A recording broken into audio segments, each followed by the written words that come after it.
à tous, bienvenue officiellement à cette première de deux rencontres Jason entraînement avec notre professionnelle Natacha Gagné, kinésiologue. Elle va avoir l'occasion de se présenter un peu plus dans quelques minutes. Mon nom est Marie-Christine Dion, je suis directrice générale organisatrice des événements Trail Saglac. Donc, entre autres, le Beluga Ultra Trail auquel vous allez participer en septembre prochain, peut-être pour la première fois, la deuxième fois, la troisième ou la quatrième fois. Donc, ça fait déjà 4 ans que le Beluga Ultra Trail existe. L'an prochain, nous allons fêter notre 5e anniversaire. On a déjà des idées là, pour des nouveautés en 2024. Mais ce soir, tout d'abord, c'est une idée que Natacha avait eue l'an passé. Malheureusement, on n'avait pas eu le temps de mettre ça en branle. Mais Natacha est notre responsable des plans d'entraînement depuis la toute première édition du Beluga Ultra Trail.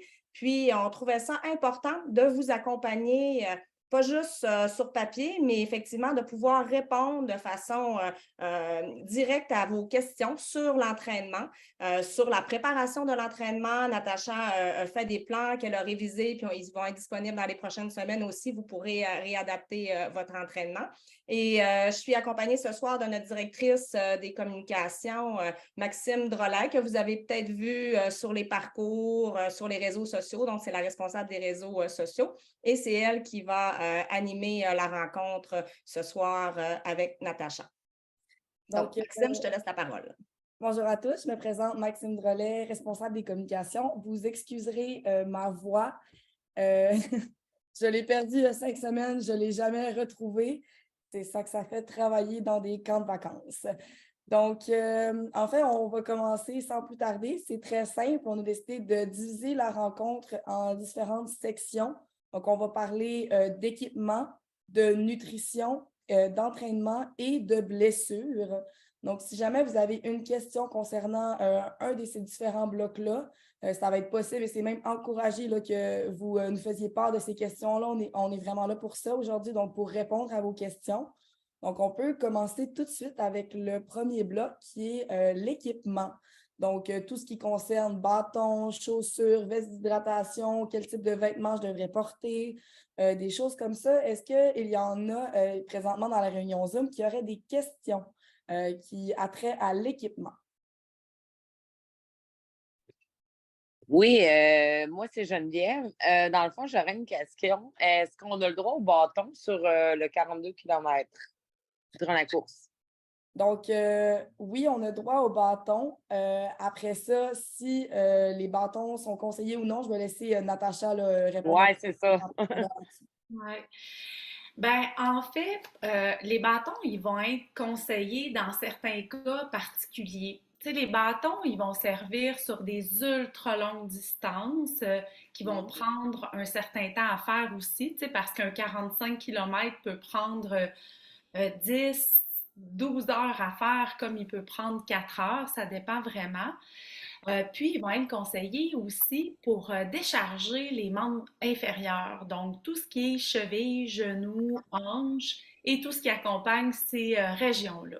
Ouais. Cependant, avant d'utiliser des bâtons en événement, il faut s'assurer de les avoir utilisés en entraînement, puis d'être bien à l'aise avec ça, parce que les bâtons peuvent être un inconvénient autant qu'un beau privilège.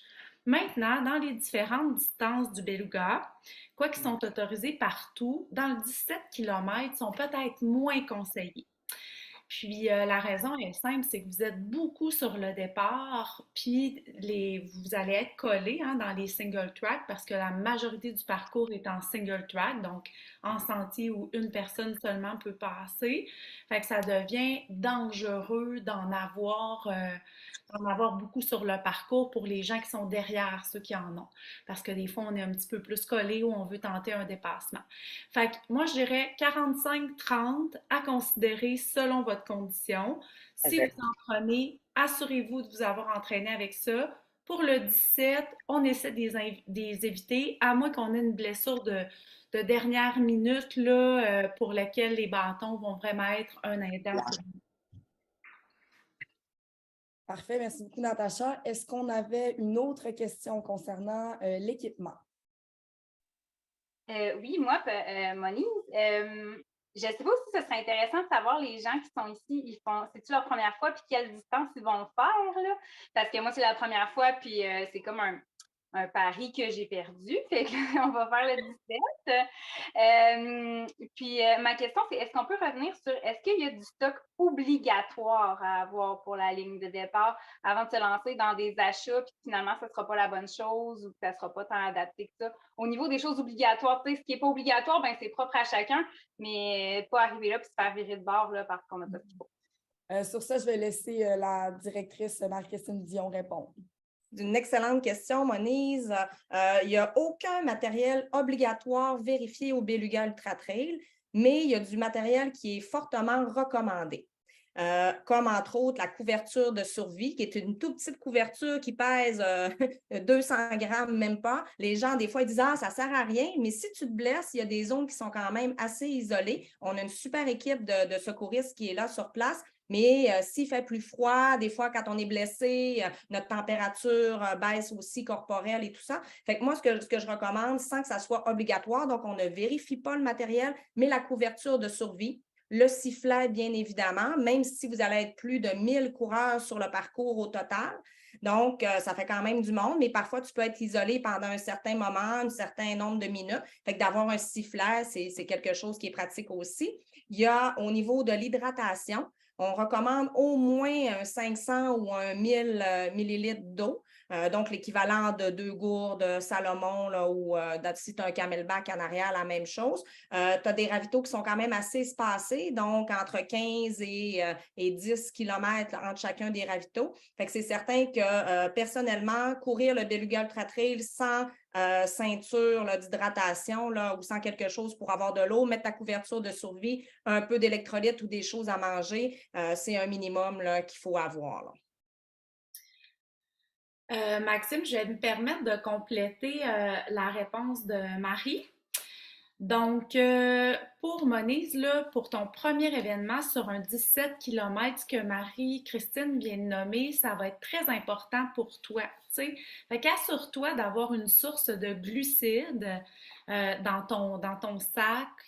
Puis un sac, c'est vraiment important, j'allais dire dans ton sac ou dans ta ceinture. Fait qu'une source de sucre, les glucides étant des sucres. Tu peux y aller avec des jujubes normales ou tu peux avoir des gels ou tu peux avoir ce qu'on appelle des bonbons d'entraînement avec électrolytes et ou caféine. Assure-toi d'avoir au moins 1000 millilitres d'eau. Évidemment, de t'entraîner avec ce poids-là précédemment. C'est ça.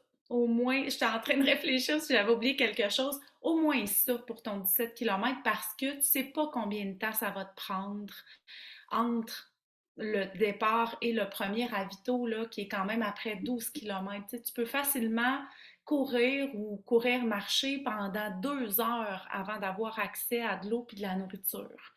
Fait qu'assure-toi d'avoir ça sur toi puis d'avoir déjà couru avec ces choses-là. Puis moi, je te souhaite un super bel événement si tu ne reposes pas de questions. Je vais juste compléter. Il y a une chose que pour moi, c'est comme logique, là, mais les chaussures de course en sentier. Hein, ce n'est pas obligatoire, mais pour ceux et celles qui ont déjà fait nos parcours, c'est une question là, qui m'a été posée par courriel cet après-midi, le niveau technique des parcours. Donc, Laurie, tu l'as déjà fait. Hein? Veux-tu nous parler du côté technique des parcours? Effectivement, là, des roches, c'est escarpé, c'est à pic, c'est un gros minimum des crampons et une chaussure adaptée. Oui, effectivement. Ça ne vous prend pas des très gros crampons nécessairement, mais la chaussure de trail est beaucoup plus rigide que la chaussure de course sur route. Et même s'il y en a, je ne sais pas s'il y en a qui font le 5 km ici, mais le 5 km, même s'il est un peu plus accessible, a quand même des sections en parcours un peu plus accidenté. Fait que les chaussures de trail ne sont pas négligées et des chaussures de trail avec lesquelles vous allez avoir déjà couru. Pas des chaussures neuves, hein, pas des bas neufs, pas des chaussures neuves pour faire un événement, là, peu importe la distance que vous allez venir faire. Ça me fait pouce sur une autre question. Puis moi, j'ai bien de la jasette, fait que vous m'arrêterez. Là. Je suis quand même rendue habituée de la course sur route. Fait que ça, l'équipement, tout ça, ça va bien. Je me demande, est-ce que pour le Beluga Trail, il faut penser à s'habiller en culotte longue parce que est-ce qu'on va avoir des arbustes? Est-ce que c'est super bien défriché ou on risque d'avoir des égratignures? Même s'il fait super chaud, on est mieux d'opter pour des culottes longues pareil?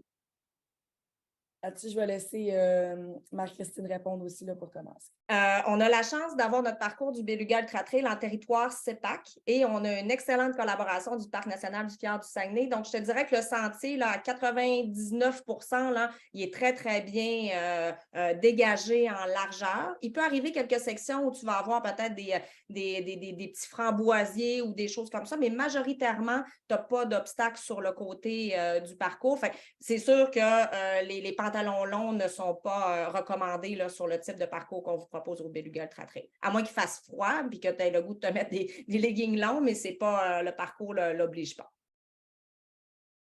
C'est à mon tour de faire du pouce sur quelque chose qu'on a parlé tantôt. On a abordé rapidement les espadrilles. Et moi, ça m'amène aussi à une question qu'on avait reçue par les réseaux sociaux. Et si on veut éviter les blessures, c'est quand le maximum où on peut acheter une nouvelle chaussure avant le Beluga Ultra Trail, si on veut éviter là, de se blesser à cause d'une espadrille qui est trop neuve? Donc, moi, je vais répondre à ça.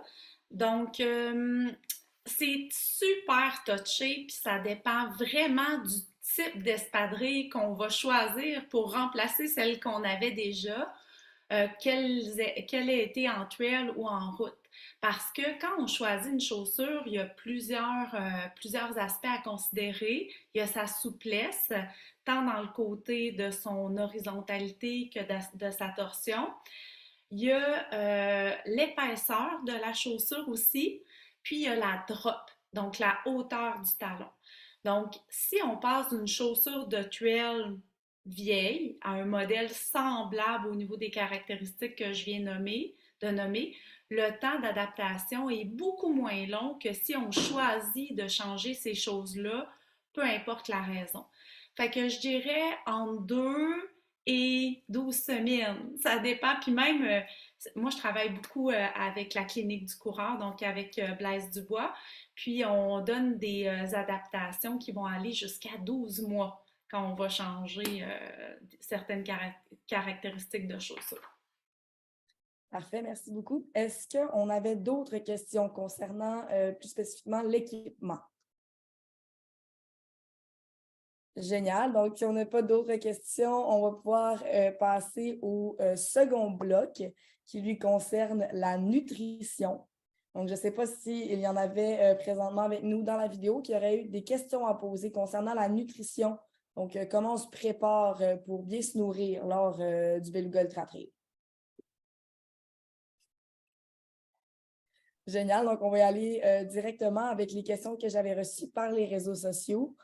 Donc, en fait, quelqu'un se demandait à quoi ressemble la nutrition d'un athlète qui va faire le 45 km au niveau de la fréquence, de la source, le sel, le sucre. Donc, comment est-ce qu'on peut s'assurer d'avoir tous les nutriments nécessaires lors du 45 km? Faut que vous sachiez que je suis kinésiologue, je suis pas nutritionniste. Cependant, je donne quelques conférences avec la nutritionniste sportive Isabelle Morin, donc mes connaissances non d'égales que ce qu'elle dit en conférence, mais je suis quand même assez bien outillée. Alors, on devrait prévoir entre 30 et 90 grammes de glucides à l'heure quand on va faire une longue distance. Ici, pour le Beluga Ultra Trail, on va parler du 30, du 45 assurément, puis pour la plupart des gens, du 17 km aussi. Quand on va planifier notre alimentation, on ne planifiera pas en termes de kilomètres, on va planifier en termes de temps. Donc, à partir d'une heure, c'est important d'avoir l'apport énergétique nécessaire pour pouvoir rester vivant au niveau de notre corps pendant notre course, mais au niveau de notre tête aussi. Alors, de garder nos capacités intellectuelles éveillées pour être vigilant par rapport aux roches, aux racines et tout ça. Donc, dans les sources de glucides, on a, je l'ai abordé doucement tantôt, mais on a tout ce qui est solide, fait tout ce qui peut être jujube, gel, puis on va avoir les aliments dans les ravitaux aussi, mais on a le liquide aussi. il faut prendre en compte que quand on va prendre une source de glucides qui est solide, on doit boire de l'eau. Parce que si on ne boit pas d'eau, notre sucre, il va rester dans notre estomac puis dans nos intestins, principalement dans nos estomacs. Puis ce que ça va faire, c'est que l'eau de notre corps, au lieu de rester disponible dans notre corps, il va s'en aller dans cette région-là comme c'est une paroi qui est semi-perméable. Puis ça cause quelque chose qu'on ne veut pas, c'est les inconforts intestinaux quand on court. Fait que si vous choisissez une source de glucides, donc 30 à 90 grammes à l'heure qui est solide, assurez-vous de prendre une petite bouchée et une gorgée d'eau en même temps. Vous pouvez prendre aussi du Gatorade. Moi, souvent, ce que je vais faire quand je cours des ultras, je vais tout le temps avoir une gourde d'eau puis une gourde d'électrolytes avec des glucides. Puis dans mon dos, souvent, je vais mettre de l'eau, puis en plus, je vais amener des bonbons. Fait que dépendamment de ce que j'ai le goût, je vais prendre soit du liquide, soit mon solide, puis je vais ajouter de l'eau ou de l'eau dans ma gourde. Puis pour savoir combien on en a besoin, il faut faire des tests. Aussi, ce que je peux ajouter là-dessus, Maxime, là, c'est que dans la première heure de votre événement, vous avez moins nécessairement besoin de manger parce que vous vivez sur votre source ou bien sur vos sources de glucides qui ont été ingérées avant l'événement. Fait que, par exemple, une planification sur 2 heures, mettons que je veux manger 30 grammes de glucides à l'heure, fait que ça fait 60 grammes pour 2 heures, bien, je vais en manger 20 grammes dans ma première heure, où je pourrais en manger 15 grammes, puis manger le reste, donc 40 ou 45, 20 ou 25 grammes. Non, là, je ne suis pas bonne dans mon calcul, là, mais manger le reste dans ma deuxième heure. Puis après ça, pour les heures subséquentes, là, je reste avec mon 30 grammes. Parfait. Ouais. Euh, Si je peux me permettre, Maxime, là, au niveau de l'alimentation, là, vous allez avoir là, sur nos ravitaillements, on a quand même tout ce dont Natacha vient de vous parler. On a tout ça sur nos ravitaillements, mais c'est certain qu'on n'est jamais si bien servi que par soi-même. Et je vous conseille vraiment d'être le plus autonome possible au niveau de la nourriture, parce que des fois, si ce n'est pas quelque chose que vous êtes habitué de manger ou il faut faire attention. Et faire un ultra ou faire un 17 ou un 40 km ou un 35, un 30 ou un 45, il faut avoir du plaisir à manger quand même pendant ce 4, 5, 6 ou même 12 heures de temps-là. Et il y a plein de variations. Natacha vous a parlé de sources de glucides et des petits jujubes, tout ça, mais n'ayez pas peur d'essayer des choses différentes. Manger du riz avec du sirop d'érable à l'intérieur. Tu sais, manger, là, ça peut être une belle source aussi, puis ça nous remplit aussi l'estomac parce qu'à un moment donné, trop sucré, ça peut devenir que ça donne mal au cœur. Fait qu'il faut faire attention. Fait que je pense que le conseil de Natacha de vraiment tester votre nourriture avant, puis souvent pendant vos entraînements, ça va être la formule gagnante. C'est certain. Ouais, puis ben, je vais compléter encore qu'est-ce que tu dis. Tu as parlé de riz avec du sirop d'érable. Tu sais, les boules de riz, on va souvent voir ça en ultra. Fait qu'il y en a qui vont juste prendre des boules de riz avec du sel aussi, ça va, parce que quand vous allez courir, vous allez perdre beaucoup de sel, ça peut être le fun. Moi, quelque chose que j'adore, c'est les petites patates salées. Fait que je m'achète les petites patates grelots que je vais faire bouillir dans l'eau salée. Je les coupe en deux jusqu'à temps qu'elles soient, ben, je les fais cuire jusqu'à temps qu'elles soient croquantes encore un petit peu pour pas qu'elles deviennent de la purée de patates, là. Puis je remets du sel là-dedans. Moi, ça, c'est mon bonheur de course, là. J'adore manger ça. Fait que les patates, le riz, ce sont des glucides aussi. Mais ça nous permet d'ajouter peut-être un petit peu de sel aussi à travers ça. Puis vous allez en perdre vraiment beaucoup quand vous allez courir. Quand on parle d'électrolytes, c'est de ça qu'on parle. On va parler de sodium, de potassium, de magnésium pour certaines préparations. Fait que quand vous courez, dans le fond, là, il y a les glucides qui sont importants, puis il y a les électrolytes aussi. Fait qu'il ne faut pas négliger d'avoir les deux choses. Puis les deux sources, ben, c'est le liquide ou le solide. Voilà. Puis sur les ravitaillements, vous allez avoir effectivement des électrolytes, vous allez avoir des petites patates dont Natacha vient de vous parler, vous allez avoir des pommes de terre avec du sel et plein d'autres choses, là, des grilled cheese et pour vous permettre là, de manger un petit peu plus solide. Génial. Donc, on peut continuer avec les questions que j'avais eues à propos de la nutrition. On a parlé un peu de sel, d'électrolytes, tout ça, donc ça nous amène quand même bien à notre prochaine question. Est-ce qu'il y a des trucs pour prévenir les crampes lors de la course? Les crampes actuellement dans la science sont pas super bien documentées. Fait que, il y a un temps, on disait, ben là, mange plus de sel, mange plus de potassium. Moi, c'est sûrement ton magnésium, c'est ton équilibre ou ton déséquilibre au niveau des électrolytes dont je parlais tantôt, donc sodium, potassium, magnésium qui est en jeu. Mais on n'est pas sûr que c'est ça. Fait que si vous faites des crampes, c'est important encore là d'essayer des choses. Il y a un truc que je peux donner qui est infaillible ou presque pour les crampes qui sont abdominales, qui sont souvent des crampes respiratoires, donc des muscles impliqués dans la respiration. C'est de venir prendre une grosse inspiration, puis d'expirer par petits coups jusqu'à temps que l'air qui est dans notre ventre sorte complètement. Fait que je vais faire un exemple. Là. Je pense que ça marche pour. Ben, je pense, moi, je vais dire je pense parce que je pense que ça marche pour 100% de mes clients. Fait que j'inspire, puis je vais faire 3, 4, 5 fois. Puis quand on sent que la crampe revient, on recommence ça.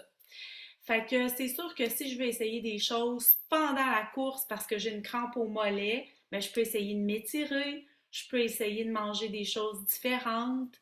Puis je prie fort, fort, fort le Dieu du Saguenay pour que ça passe parce que c'est pas le fun d'une crampe. Génial. Ça complète pas mal les questions qu'on avait eues par rapport à la nutrition. Donc, on va pouvoir passer déjà à notre prochain bloc qui est vraiment là, l'entraînement. Je ne sais pas si il y en avait qu'il y avait des questions par rapport à l'entraînement qu'il faut, la préparation physique qu'on a besoin pour faire les différentes distances du Beluga Ultra Trail. Est-ce qu'il y avait des questions? Génial. Donc, on va y aller avec les questions qu'on avait reçues sur les réseaux sociaux. Donc, premièrement, en fait, quelqu'un se demandait à quelle étape de notre entraînement devrions-nous être rendus à ce point dans la préparation? Ben, ça dépend de la distance que vous avez choisi de faire, puis ça dépend de comment vous voulez réaliser votre événement aussi. Je vais m'expliquer dans les deux sens. Je peux choisir de faire de mon événement un objectif. Je prends la question de la personne qu'on a eue tantôt qui était à la première fois de son 17 km en trail. Elle n'est pas nécessairement obligée d'avoir fait un 17 ou un 20 avant en trail. Tu sais, c'est pas nécessaire. Ça peut être la journée de l'événement où je vais me rendre là puis je vais réaliser mon défi. Cependant, si je veux être vraiment prête, partir en confiance parce que je suis une nature anxieuse, bien, je peux déjà avoir été explorer des parties du parcours pour me permettre, 2 semaines avant l'événement, peut-être d'avoir fait une bonne partie du parcours, puis peut-être la distance totale dans à peu près ce que je pense. Fait que actuellement, vous devriez être à votre 4e semaine d'entraînement sérieuse. Fait que sérieuse étant courir minimum 3 fois par semaine. Ça peut facilement aller jusqu'à 6 courses par semaine. À chacune de ces courses-là, cependant, il faut s'assurer de bien quantifier son stress mécanique. Ça ne veut pas dire de faire 10 km ou 20 km, dépendamment de la distance qu'on fait à chacune des courses, mais bien jumeler des longues sorties, des sorties de vitesse, des sorties en temps, puis en kilomètres ensemble pour pouvoir arriver à mon défi. Fait que dépendamment de mon expérience puis de la façon dont je veux réaliser ce défi-là, bien, je vais déjà avoir commencé mon entraînement. Si vous n'avez pas encore commencé, il reste quand même 8 semaines.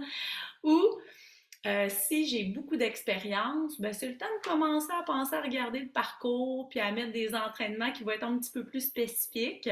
Donc, avec du dénivelé, avec des terrains qui ressemblent à celui du Beluga Ultra Trail dans mon programme régulier. Puis si je suis une coureuse de route récréative ou récréatif qui aime ça, sortir avec mes amis, mes collègues de travail, je continue ça, mais je complète avec un bel entraînement en trail. Puis il existe plein de programmes. Il existe ceux qu'on fournit sur la page du Beluga Ultra Trail. Vous pouvez faire appel à des ressources comme le coaching du coureur ou encore à des kinésiologues comme moi. Moi, je pratique à Québec, mais je vois quand même plusieurs clients du Saguenay. Donc, voilà. Parfait. En fait, ça m'amène aussi à une question par rapport aux sentiers techniques. Est-ce que c'est important de se pratiquer avant dans des sentiers qui sont techniques pour se préparer pour le Beluga Ultra Trail? Vraiment important. Vraiment parce que si on est habitué de faire de la trail dans un sentier en poussière de pierre, c'est pas du tout la même chose que de travailler dans un single track où on va avoir beaucoup de roches, beaucoup de racines. Puis, la différence aussi d'un sentier sec et d'un sentier mouillé, elle est quand même assez palpable. Fait que quand il pleut, là, sortez en trail, allez essayer vos chaussures, allez voir comment vous vous sentez aussi. N'oubliez pas d'entraîner vos quadriceps comme il faut parce que souvent, on va avoir peur de la montée. On va se dire, ah, oh, quand je monte, là, je suis super essoufflée.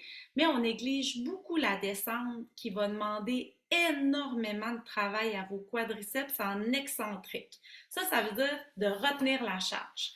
Je vais juste donner un petit truc, là. Comme en gym, là, mettons que vous faites des squats ou à la maison, là, vous faites des squats, bien, mettez de l'énergie, oui, à monter, mais de l'énergie aussi à descendre.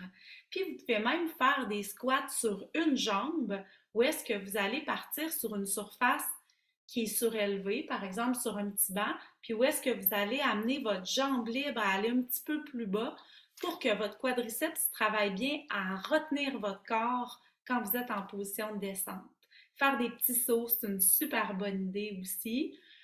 Fait que oui, sentier technique, on en fait, puis on n'oublie pas d'entraîner nos quadriceps puis nos stabilisateurs aussi pour pas se laisser déstabiliser par le parcours. Oui. Si tu me permets, Maxime, Natacha a amené un très bon point sur une des particularités de notre parcours, que vous fassiez le 45, le 30 ou le 17. Avant d'arriver au ravito du 4 km à Tadoussac, vous avez la fameuse descente du mont Adéla-Lessard. Donc, pour ceux et celles qui l'ont déjà fait, c'est une descente qui est de 1,5 km, qui est très, très, très technique et qui a une forte dénivelée négative. Donc, il faut vraiment s'entraîner. Je ne vous dis pas de courir les premiers, ceux qui arrivent en 6 heures ou 45 km, eux, ils la courent au complet ou ils se disent à la mort, à la vie. Là. Mais pour monsieur, madame, tout le monde, la majorité d'entre vous, vous allez la marcher, mais même à le marcher, à la fin, vous allez déjà avoir plusieurs kilomètres dans les jambes. Fait que je vous conseille fortement d'aller faire des entraînements de marche et de course. Si vous êtes dans la région sur les Monts-Valin, si vous êtes dans une autre région du Québec, trouvez-vous un sentier qui descend quand même beaucoup, puis allez vous pratiquer. Vous allez m'en remercier à l'arrivée à Tadoussac quand vous allez me voir.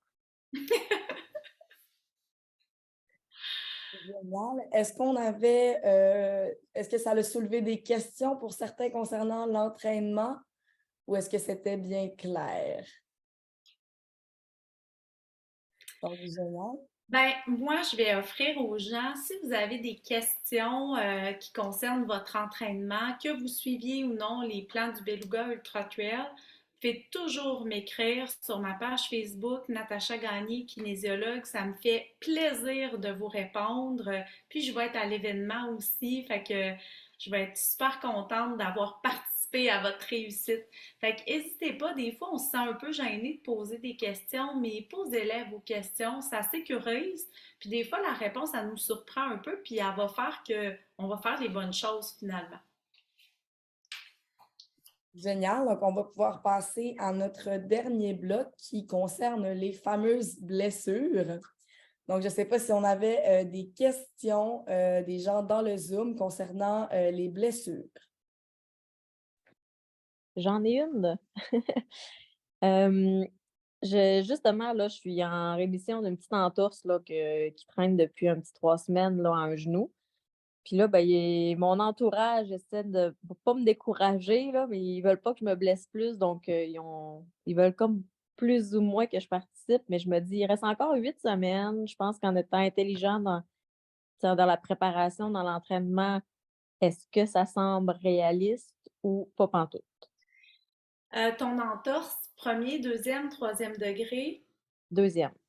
actuellement, est-ce que tu es capable de marcher? Oui. Est-ce que tu es capable de courir sur la route? Pas longtemps. par intervalle, marche, jogging, très court. Puis avant, est-ce que tu avais déjà fait de la trail? Oui, oui, oui, je m'entraîne quasiment que d'entrée. OK. Oui, c'est très réaliste que tu puisses y arriver. Par exemple, reste réaliste aussi dans ta façon de réussir le parcours, dans le sens où si tu dois te permettre des moments de marche à des moments où tu aurais voulu te courir, ben fais-le. L'utilisation des bâtons dans un contexte comme le tien peut être quelque chose de super. Fait que fais des entraînements avec les bâtons, puis des entraînements sans les bâtons. OK. Assure-toi d'avoir un programme de renforcement musculaire. Les élastiques aussi, là, tu sais, les élastiques qu'on donne en physiothérapie, ça va être un allié pour toi dans les prochaines semaines pour que tu puisses faire certains exercices avec de la résistance pour pouvoir réhabiliter ton, ben pas ton genou, là, mais tous les muscles qui l'entourent un petit peu plus rapidement. Fait que le renforcement musculaire pour toi, c'est super important. Puis entraîne-toi avec les bâtons aussi pour pouvoir être le plus outillé possible si jamais tu en as besoin lors de l'événement. N'hésite jamais à te tenir en équilibre aussi sur ta jambe de l'entorse, puis à faire des petits sauts dessus pour la renforcer. Ta douleur ne doit jamais dépasser 4 sur 10 quand tu vas OK. faire et tes exercices et ta course-marche. Fait que 3, 4, ça stoffe. Tu vas créer des adaptations qui vont permettre à ton corps de devenir encore plus fort. Souvent, quand on a une blessure, une des erreurs qu'on va faire, c'est qu'on va comme tout arrêter. Mais c'est pas ça, c'est plus ça les recommandations. Parce qu'on veut vraiment amener notre corps à devenir encore plus fort suite à la blessure. Fait que ce qu'on va indiquer en physiothérapie, je travaille aussi dans les cliniques de physiothérapie, là.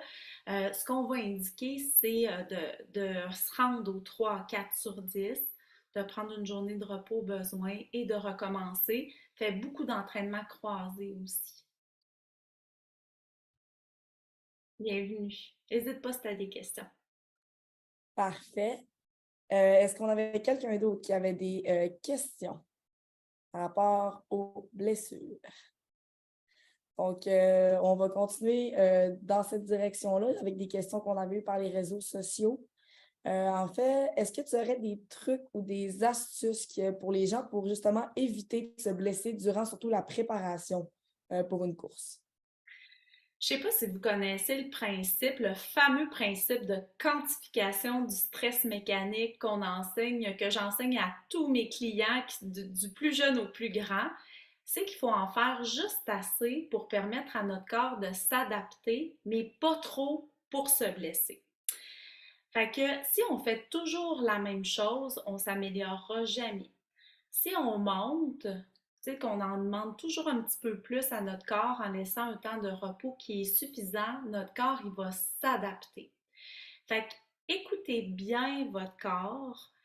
Quand vous êtes fatigué, ben demandez-vous, est-ce que c'est une fatigue qui est causée par l'entraînement? Est-ce que c'est une fatigue qui va me mener à une blessure parce que je sens plus ça au niveau articulaire? Si c'est le cas, prenez un petit peu plus de repos ou diminuez la charge ou l'intensité de votre prochain entraînement. Cependant, entraînez-vous de manière régulière. On parle de 3 à 6 entraînements de course par semaine. Puis assurez-vous que votre corps, la plupart du temps, est en forme pour pouvoir les faire.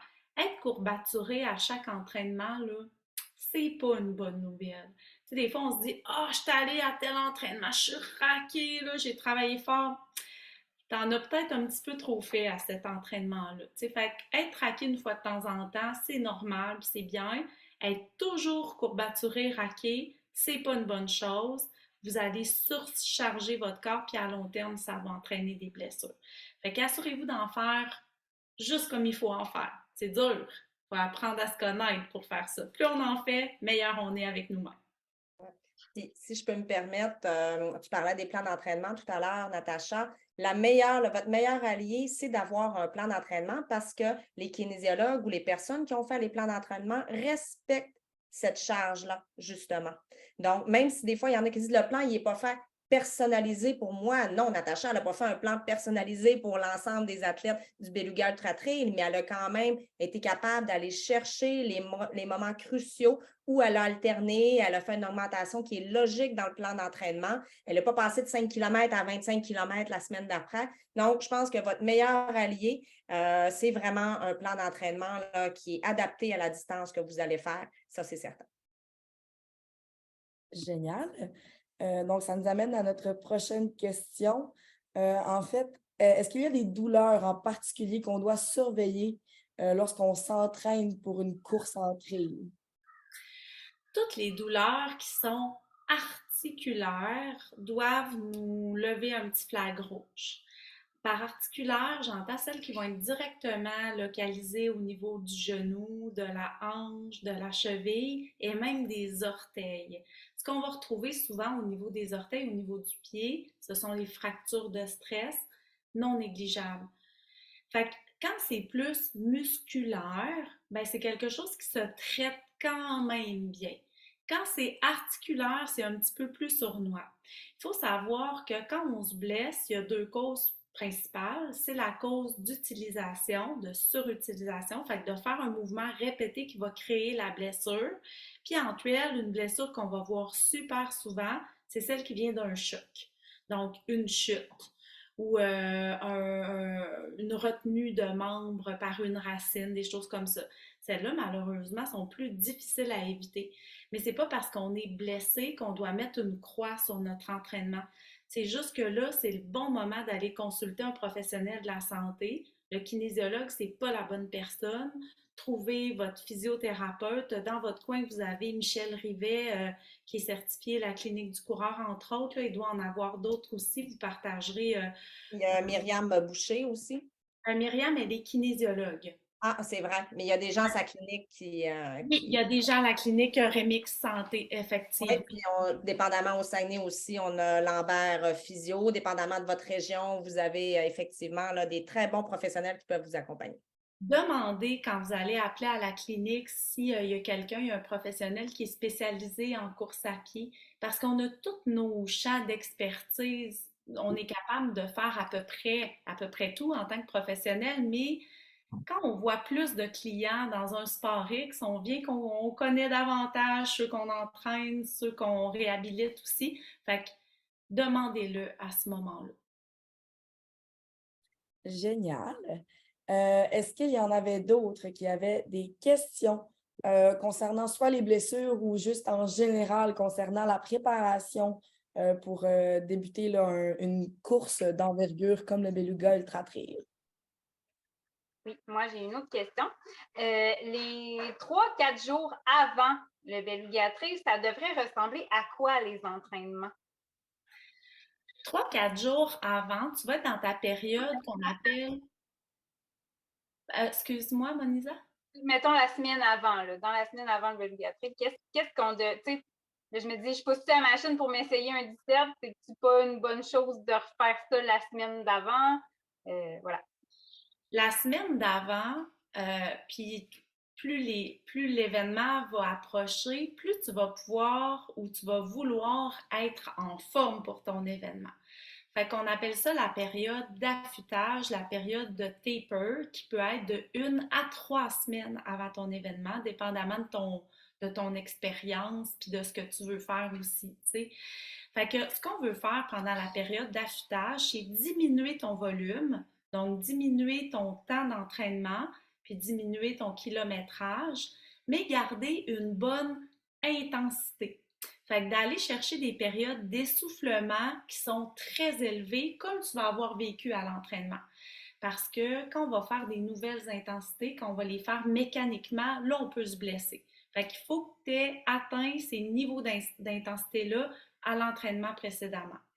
Fait que ce qu'on veut, juste pour résumer, pendant ta semaine d'affûtage, tu diminues ton volume, puis tu gardes des entraînements à haute intensité dans les intensités que tu connais déjà.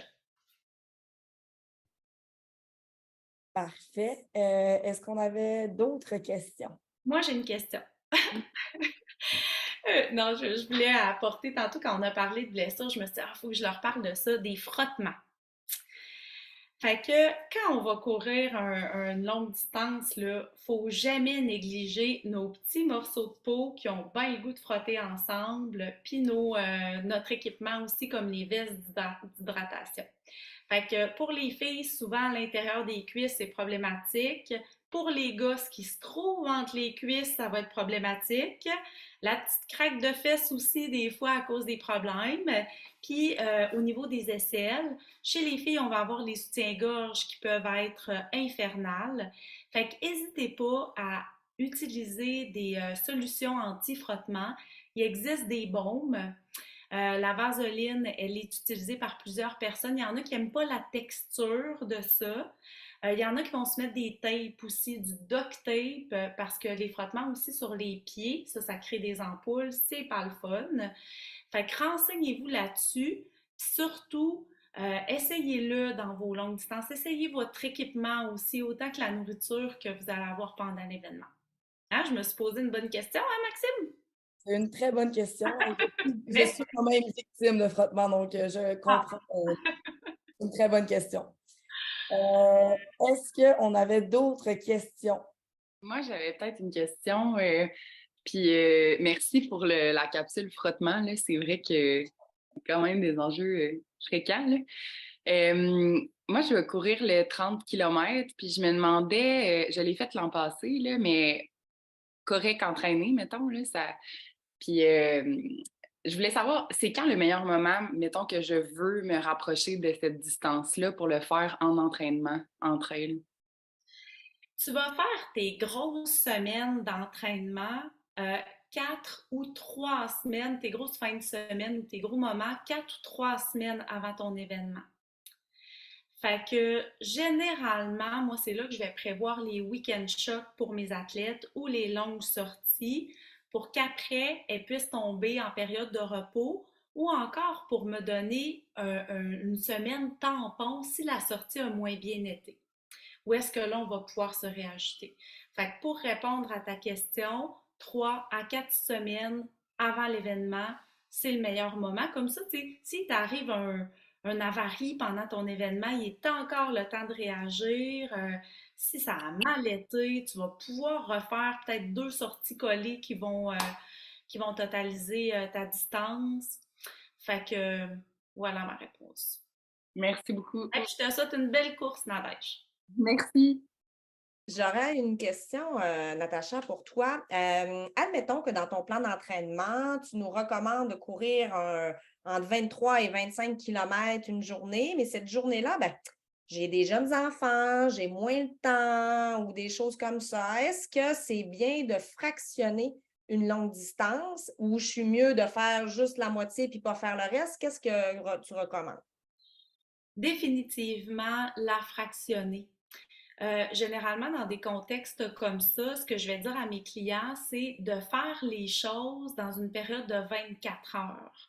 Donc, avec un repos qui n'est pas total pour permettre au corps de le vivre, mais de le faire au moins. Fait que oui, faites-le.